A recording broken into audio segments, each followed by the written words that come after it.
net jou naam in die organisasie? Sandra Dixon van D Cape Town. So Sandra, sê vir ons net kortliks, wat is julle sentiment? Wat vra julle vandag vir die stad? Ons vra vir die stad om te besin oor die meters wat hulle op ons afforceer, en ons vra vir hulle om te besin oor die day zero wat op ons afgeforceer word, en ons vra vir hulle om te besin oor die belaglike tariefverhogings wat hulle op 1 Februarie weer eens op ons gaan afdwing. En Sandra, net kortliks, wie voel jy moet nou intree om hier aksie te vat en oor te vat? Ek voel op hierdie stadium dat die stad is nie daartoe in staat om hulle eie probleme op te los nie. Toe het Helen Zille 2 dae, amper soos van Rooyen, sy was 'n Saterdag en 'n Sondag in.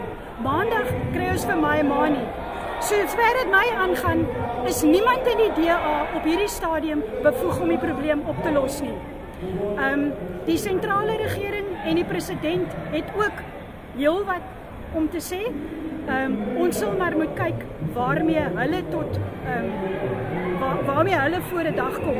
Maar op hierdie stadium voel ek dat hulle moet uitreik na die mense, na die publiek, en vir die publiek vra wat wil hulle hê, en dan kan hulle besluite daarvolgens neem.